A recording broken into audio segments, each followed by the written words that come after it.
अस्सलाम वालेकुम। Al Noor goat farm से नवीद लगारी आपकी खिदमत में हाजिर है। सबसे पहले तमाम दोस्तों का शुक्रिया जो हमें सपोर्ट कर रहे हैं, हमारी वीडियो को सुन रहे हैं। और मेरी कोशिश भी यही होती है कि इंफॉर्मेटिव वीडियो जिससे नए शौकीन हजरात, बकरा पाल हजरात, बकरी पाल हजरात के लिए प्रैक्टिकली तजर्बा करके बताया जाए। और एडवांस तहे दिल से तमाम पूरे आलम इस्लाम को ईद मुबारक। अल्लाह पाक तमाम मुसलमानों की कुर्बानियाँ कबूल फरमाए। आज का जो हमारा टॉपिक है ये बकरी की प्रेगनेंसी के ऊपर चल रहा है। भी प्रेगनेंट कराने से पहले बकरी की क्या अलामात होती हैं और कितनी हीट होती हैं। वैसे तो बकरी डिलीवरी के तकरीबन 20वें 22वें दिन भी बाद औकात खुराक के ऊपर डिपेंड करता है, अच्छी खुराक हो तो क्रॉसिंग के लिए तैयार हो जाती है। लेकिन हमने बकरी को तीसरी हीट के ऊपर जाके क्रॉस कराना होता है, इट मीन के 60 दिन बाद। बहुत से दोस्त अब 20वें 22वें दिन भी क्रॉस करा देते हैं। इससे पता क्या होता है, उनकी यूट्रस बेजादानी में अभी सफाई का प्रोसेस चल रहा होता है। तो जब आप क्रॉस करवा देते हैं तो फिर इन्फेक्शन हो सकती है। आप कोशिश करें कि आप तीसरी हीट चौथी हीट के ऊपर लेकर जाते हैं तो इससे तो बेस्ट है। लेकिन मजबूरी भी है तो फिर तीसरी हीट जो है वो बेस्ट रहेगी आपके लिए और आपके जानवर के लिए। इससे पता क्या होता है, जब हम 20वें 22वें दिन क्रॉस कराते हैं इन्फेक्शन होगी यूट्रस में, बहुत से मसाइल, फिर बकरियां बार बार रिपीट होती जाती हैं, क्रॉसिंग के लिए तैयार होती रहती है, मतलब हमल नहीं ठहराती। इसी वजह से आप एक मुकम्मल प्रोटोकॉल के साथ फार्मिंग करें। तमाम बहन भाई, तमाम दोस्तों के लिए भी यही रिक्वेस्ट है। और इसका तरीकाकार क्या होता है कि हमें एक कच्ची हीट होती है, दूसरी पक्की हीट। जो कच्ची हीट है इट मीन कि आपकी बकरी क्रॉसिंग के लिए तैयार है, उसने हाफ साइन शो किए हैं, आधे साइन, ठीक है। तो अभी वो प्रोसेस चल रहा होता है उसकी यूट्रस में सफाई का, तो फिर आप क्रॉस करवा देते हैं पकड़ के। ये बहुत बड़ा मतलब आप अपने साथ नुकसान कर रहे हैं और अपने जानवर का भी नुकसान कर रहे हैं। कोशिश करें जब बकरी बाज़ाते खुद बकरे के साथ जाके ठहर जाए, दुम हिलाए, खुद क्रॉस हो, तो वो बहुत ही परफेक्ट क्रॉसिंग का टाइम होता है। बकरी का एग भी वो अपनी फिनोमेना, कुदरती फिनोमेना के मुताबिक रिलीज करती है। और उसके बाद बकरी ने जितने भी एग रिलीज करने होंगे उतने ही वो रिलीज करेगी। तो यही दोस्तों से रिक्वेस्ट है कि आप कोशिश क्या करें कि जानवर को उसकी मर्जी के मुताबिक और ऐसे टाइम सेलेक्ट करें ब्रीडिंग का जिसमें आपको आने वाले वक्त में भी नुकसान का सामना ना करना पड़े। ये अलग टॉपिक है, इंशाल्लाह आप बेस्ट लास्ट टाइम है क्रॉसिंग का।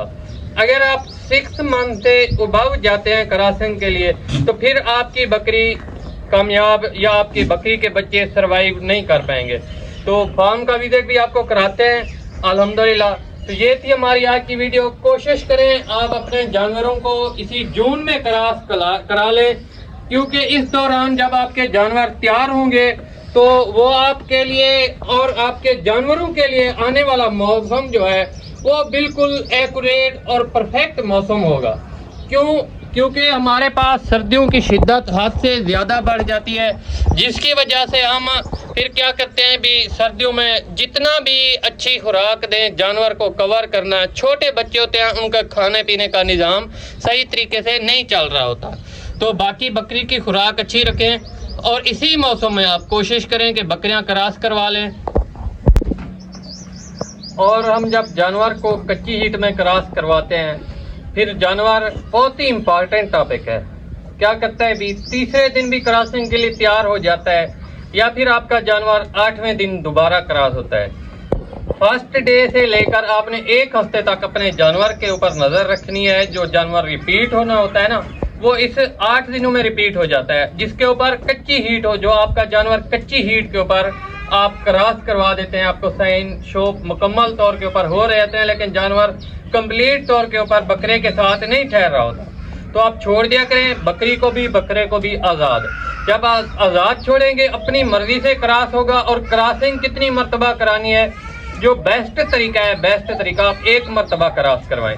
लेकिन बहुत से दोस्त अब आप 3-4 दफ़ा, उससे बेस्ट है अगर आपका वहम व गुमान भी है ना तो फिर आप बकरी को चाहिए होते हैं स्पर्म्स जो सैकड़ों हज़ारों की तादाद में होते हैं, تو پھر آپ کوشش یہی کریں، زیادہ سے زیادہ بھی اگر آپ کراس کروانا چاہتے ہیں تو 2 مرتبہ بکرے سے بکری کو کراس کرائیں اور ایٹ اے ٹائم کرائیں، اور یہ نہ ہو کہ آپ صبح کو کراس کرائیں پھر شام کو کراس کرائیں۔ یہ تھوڑا سا پتہ ہے کیا ہے، سب سے پہلے جو میجر مسئلہ ہے، ہم روایتی طریقے کے اوپر چلتے رہتے ہیں، پھر ہمیں لاس کا سامنا کرنا پڑتا ہے۔ ان کا ٹائم پیریڈ، ویسے بکری کا جو ڈیوریشن ہے نارمل وہ 24 سے زیادہ 24 سے 48 ہو جاتا ہے، جو نارمل ہے وہ 24 گھنٹے کا ہوتا ہے۔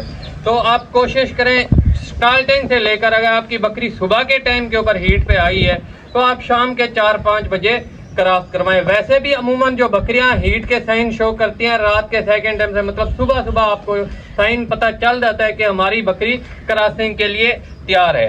تو یہی تھی ایک بہت ہی انفارمیٹو ویڈیو کہ کچی ہیٹ اور پکی ہیٹ بکری کی پریگنینسی کا جو ٹائم پیریڈ ہے، اور بکری کی پریگنینسی میں خاص طور کے اوپر ہمیں کون سی احتیاطی تدابیر اختیار کرنی چاہیے، یا جب ہماری بکری حاملہ ہوتی ہے اس دوران ہمیں بکری کی خوراک کا کیسے خیال رکھنا چاہیے اور کون سی خوراک دینی چاہیے۔ تو یہ جو موضوع ہے یہ الگ ٹاپک بنے گا انشاءاللہ، نیکسٹ ویڈیو میں ضرور ملیں گے۔ عید کے بعد آپ بھی انجوائے کیجئے۔ تو جو ٹاپک ہمارا ہوگا کہ پریگننٹ بکری کے اوپر کیا ہے بھی، اس کی خوراک کون سی رکھی جائے، کون سا ونڈا رکھا جائے، کون سا فارمولا اپلائی کیا جائے، کتنی مقدار کس اجناس کی ہو، تمام مکمل ویڈیو آپ کو ملے گی، ایک شارک سے لے کر ایک پاؤ تک جتنی بھی مقدار رکھنی ہوگی، اور کون سا استعمال کیا جائے موسم گرما میں۔ جزاک اللہ جی، والسلام۔